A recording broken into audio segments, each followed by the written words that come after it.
2 anni organizzeremo noi il premio Strega a San Giovanni, però poter dare ai giovani e meno giovani della nostra città l'opportunità di esprimersi credo sia qualcosa di positivo. Allora, 2 parole su come si strutturerà questa iniziativa, insomma, questo premio letterario. L'abbiamo diviso in 2 grosse categorie, che sono la categoria, chiamiamola adulti, e la categoria giovani.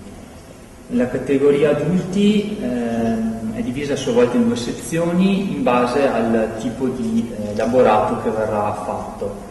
Abbiamo pensato a un elaborato, cioè chi vuole fare la poesia oppure chi vuole scrivere qualcosa della narrativa o un saggio, insomma. L'unica cosa fondamentale che riguarda tutte le sezioni è che devono comunque riguardare San Giovanni Patoto in qualsiasi sua tematica o comunque soluzione, ma comunque devono riguardare San Giovanni di Patoto.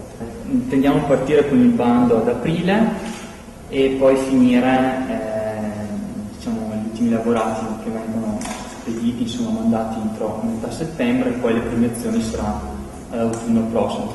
La nostra nazione, la nostra storia, i nostri popoli ci hanno insegnato che culturalmente siamo, posso dirlo, elitari rispetto a tutto il mondo, e forse siamo un po' persi nel corso di questi anni. Noi nel nostro piccolo lo vogliamo fare con iniziative come questa, dove passiamo, io lo dico così, passiamo dalla lettura alla scrittura, quindi assolutamente sostenere questo tipo di iniziative che poi, nonostante essere così contemporanee e innovative, sono anche frutto di un ricordo come quello delle persone che hanno fatto nel suo tempo la contemporaneità e che oggi vengono ricordate, e abbiamo sentito prima il nome di Dino Contro, qui è stato il premio.